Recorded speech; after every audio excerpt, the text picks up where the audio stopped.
آج کا جو عنوان ہے گفتگو کا وہ ہے قرآن در مدح حبیب صلی اللہ علیہ وسلم.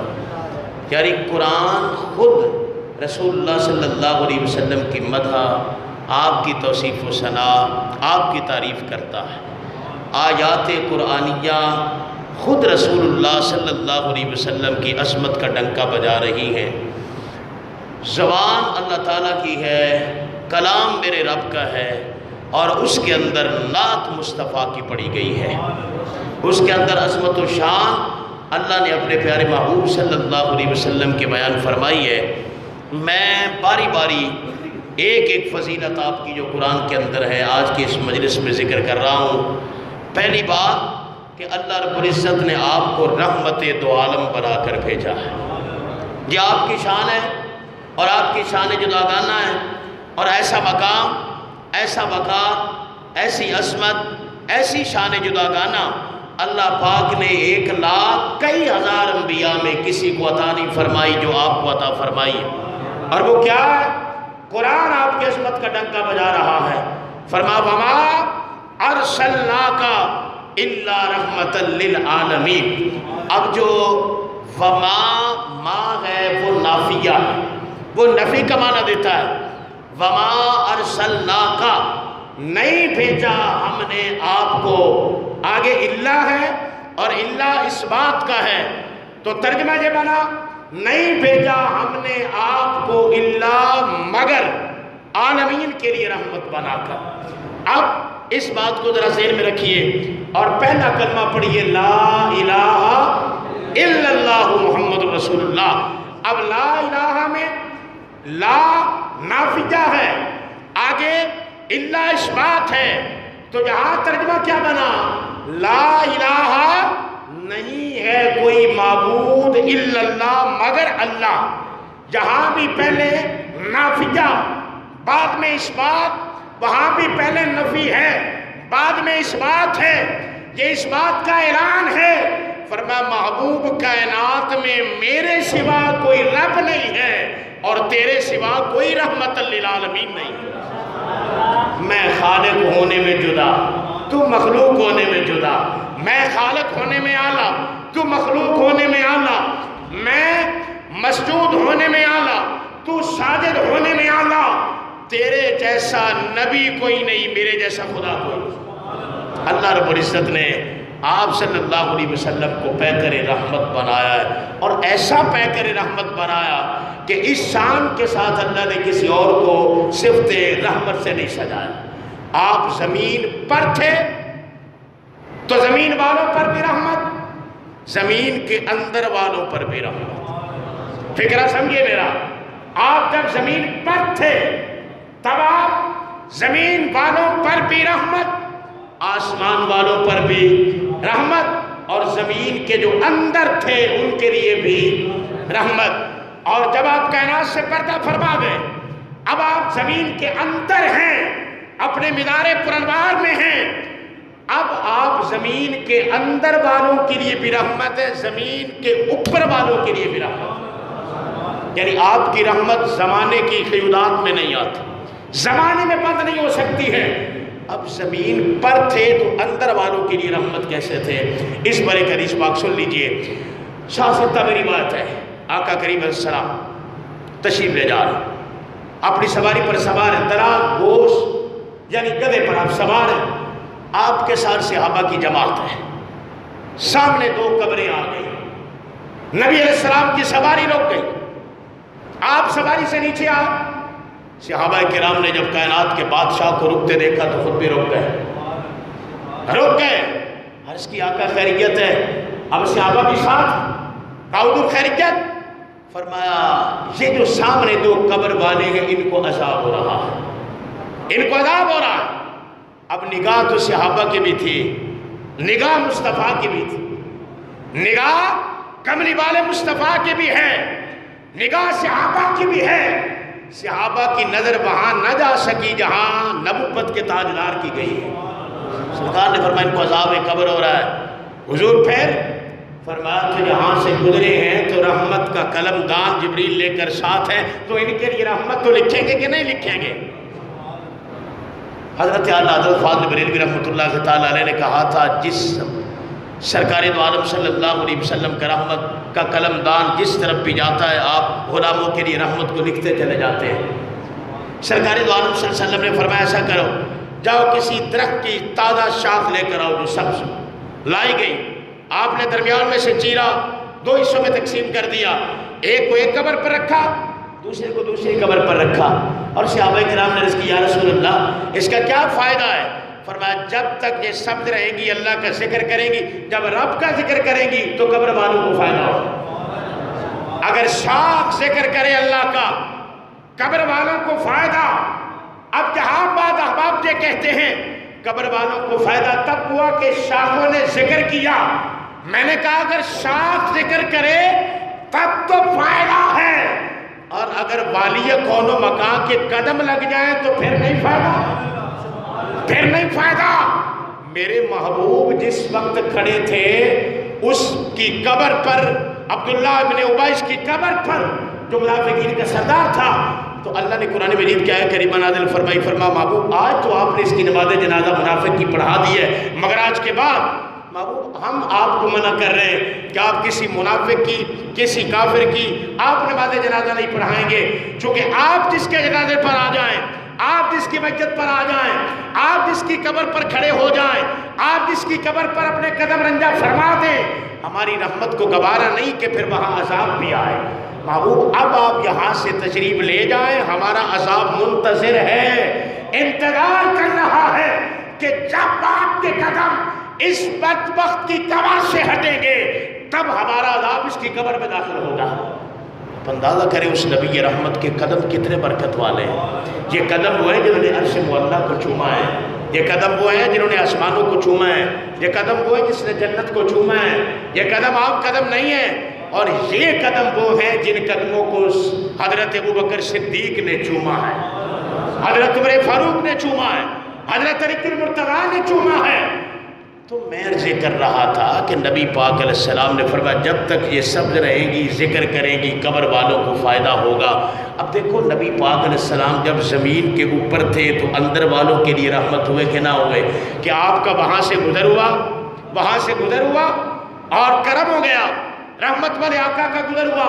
ہم کتنی بار قبرستانوں کے قریب سے گزرتے ہیں، کتنی بار گزرتے ہیں، ہمارے گزرنے کا قبر والوں کو فائدہ ہے؟ ہاں اگر ہم قرآن مجید کے آیات بینات پڑھ کر پھونک دیں تو فائدہ ہے، لیکن کئی بار ہم ایسے ہی گزر جاتے ہیں۔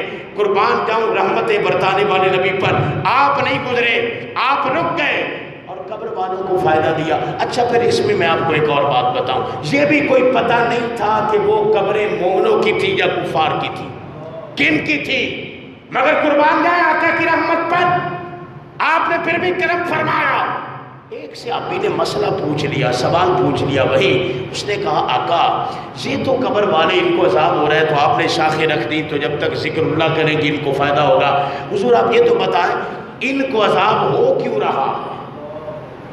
آقا جب آپ کو یہ اللہ نے جلوا دیا ہے کہ ان قبر والوں کو عذاب ہو رہا ہے، پھر کملی والے آپ کو یہ بھی پتا ہوگا کہ وجہ کیا ہے، وجہ کیا ہے؟ آقا نے فرمایا ایک وہ تھا جو پیشاب کے چھینٹوں سے نہیں بچتا تھا، ناپاک رہتا تھا، تو اس لیے اللہ رب العزت نے اس کو مبتلا عذاب کیا، اور دوسرا فرمایا دوسرا چلتے پھرتے چغل خوریاں کرتا تھا لوگوں کی، اللہ نے اس لیے اس کو مبتلا عذاب رکھا ہے۔ اب میں آپ کو ایک بات عرض کرنا چاہتا ہوں، ذرا دل تھام کر میرا فکر سنیے۔ اب جو کہتے ہیں کہ نبی علیہ السلام درود و سلام وہاں جا کر پڑھو تو آقا ڈائریکٹ سنتے ہیں، جہاں پڑھو تو فرشتہ پہنچاتا ہے، آقا سماعت نہیں فرماتے۔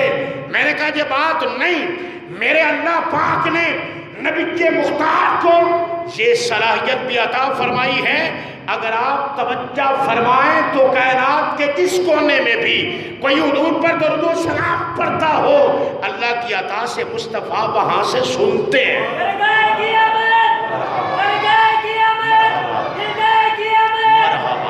اگر نبی پاک علیہ السلام ان قبر والوں کا، حالانکہ یہ روایات میں نہیں ہے کہ وہ آپ کی امت کے احباب تھے یا آپ کی امت کے باہر سے آپ کی رحمت عامہ کا ان کو فائدہ ہو گیا، میں آپ سے پوچھنا چاہتا ہوں اگر میرے آقا کا وہاں سے گزر ہوا تو نبی علیہ السلام ان کے عذاب پر مبتلا ہو گئے، آپ کو پتہ لگ گیا، آپ نے وہاں پہ شاخیں رکھ دی، اللہ پاک نے کرم فرما دیا، ان سے عذاب کو ہٹا دیا۔ اگر میرے نبی ان کے گناہ سے مطلع ہیں، آپ کو پتہ ہے کہ یہ گناہ کرتا تھا، یہ گناہ کرتا تھا، اگر گناہ کی خبر مصطفیٰ کو ہے تو درود و سلام کی خبر بھی مصطفیٰ ہے۔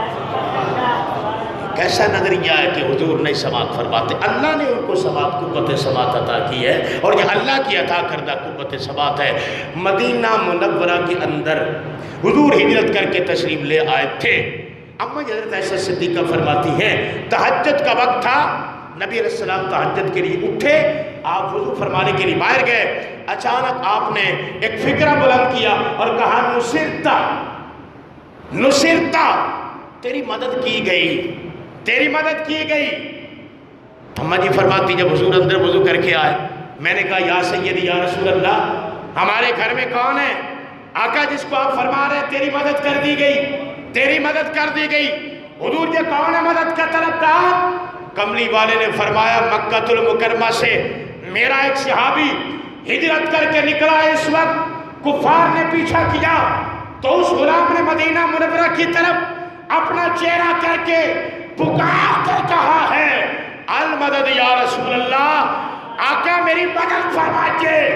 میں نے اس کی آواز کو سنا، میں نے جواباً کہا نصرتا، تو نے لجپال کو پکارا ہے، مدینے کے تاجدار کو پکارا ہے، تیری مدد کر دی گئی۔ میں نے سن بھی لیا، جواب بھی ادا کر دیا۔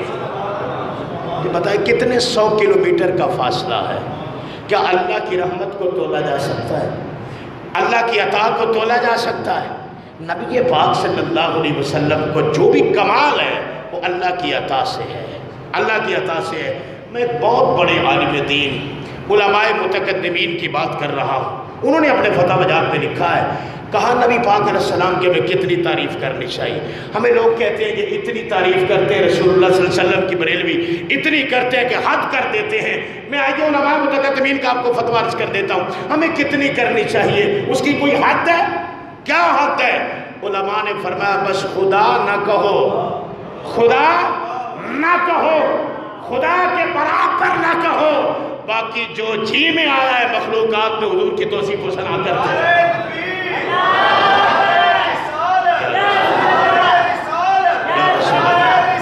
یا رسول اللہ، تو بات ہے کہ خدا نہ کہو، اور اس کے بعد اللہ کی مخلوقات میں کہا نہ کسی نے بعد از خدا، شیخ سعدی نے کہا تھا، شیخ سعدی نے کہا تھا بعد از خدا بزرگ توئی قصہ مختصر، کہا میں کیا کیا کہوں، میں کیا کیا کہوں، بس بات یہ ہے کہ اللہ کے بعد سب سے اس کائنات میں اللہ کی مخلوق میں کوئی بزرگ ہے تو وہ نبی پاک صلی اللہ علیہ وسلم۔ سید اعلیٰ حضرت فاضل بریلوی نے قلم اٹھایا، کہا میں باری باری آپ کی توصیف و ثنا کروں، آپ کے خلق پر بات کروں، آپ کی خلق پر بات کروں، آپ کے اخلاق کریمانہ پر بات کروں، آپ کے دست کرم پر بات کروں، آپ کی رحمت پر بات کروں، حضور آپ کی نوازشات پر بات کروں، آپ کے مسکرانے پر بات کروں، میں کیا کہوں؟ اعلیٰ حضرت نے کہا سرور کہوں کہ مالک و مولا کہوں تجھے، سرور کہوں کہ مالک و مولا کہوں تجھے، باغ خلیل کا گل زیبا کہوں تجھے۔ کتنے الفاظ کا مناسب چناؤ ہے، سرور کہوں کہ مالک و مولا کہوں تجھے، باغ خلیل کا گل زیبا کہوں تجھے، تیرے تو وصف عیب تناہی سے ہیں بری۔ رسول اللہ دنیا اعداد میں کوئی ایسا عدد نہیں آیا، کوئی شماریات میں کوئی ایسا عدد نہیں آیا جو آپ کی توصیف و ثنا کو گن دے، جو شمار کر دے۔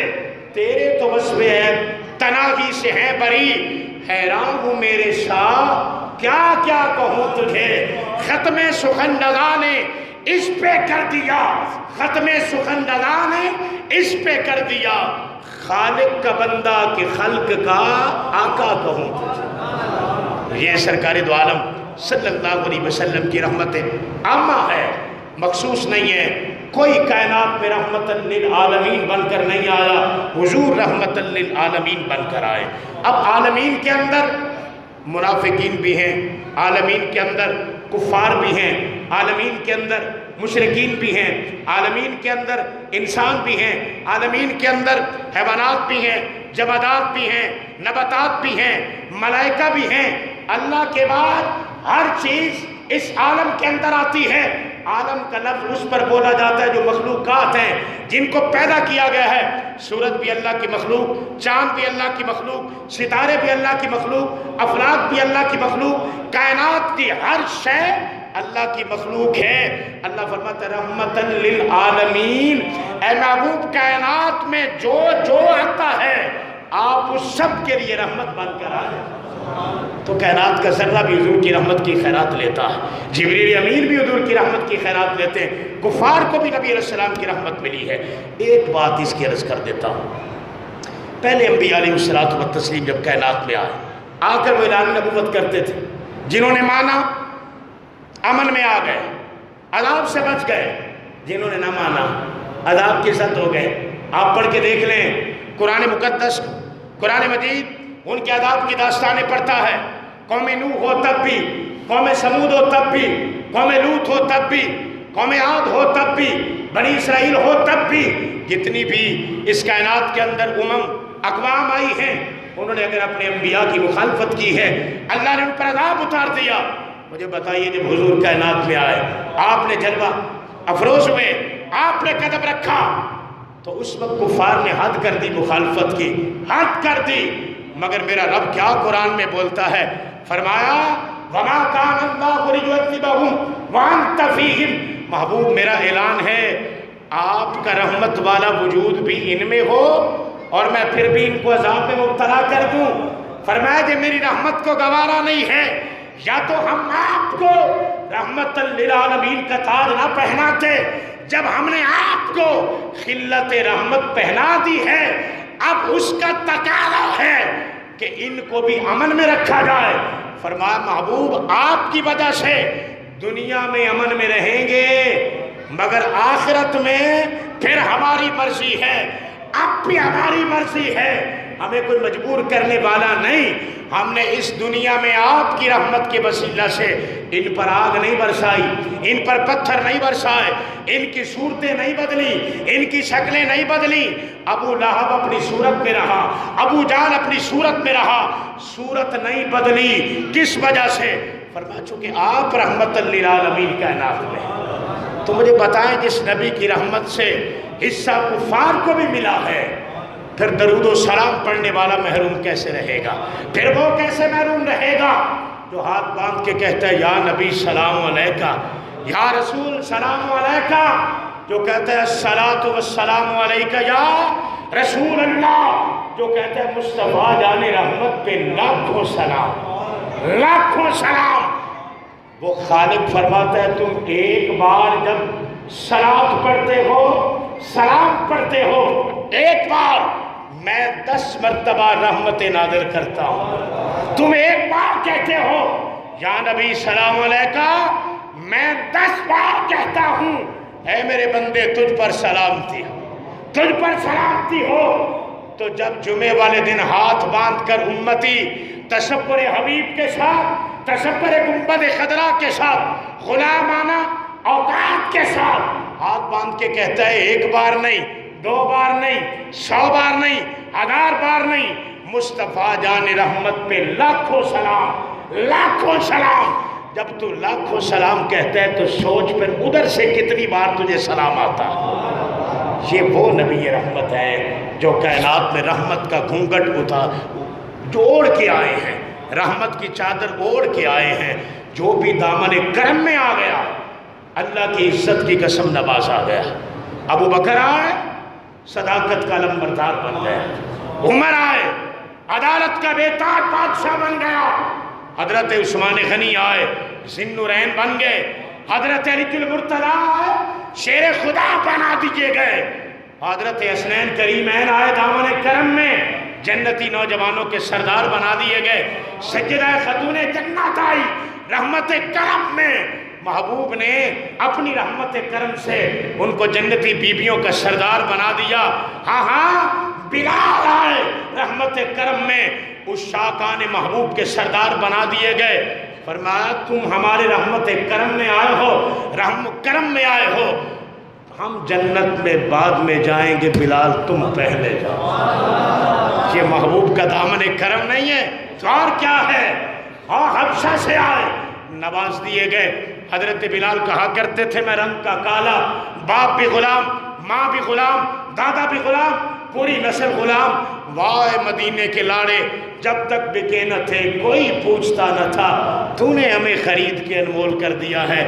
اب ہے وہی بلال مگر چلتا مکہ میں ہے، آہٹ قدموں کی جنت سے آتی ہے وہی بلال مگر چلتا دھرتی پر ہے پہنچا عرش معلیٰ پر آتا ہے وہی بلال باتیں زمین پر کرتا ہے، فرشتے جس پر ناد آسمانوں پر کرتے ہیں۔ یہ محبوب کا دامن کرم ہے، جتنی باتیں کرتے چلے جائے ختم ہوئی زندگیاں اور قلم ٹوٹ گئے، تیرے اوصاف کا ایک باب بھی پورا نہ ہوا۔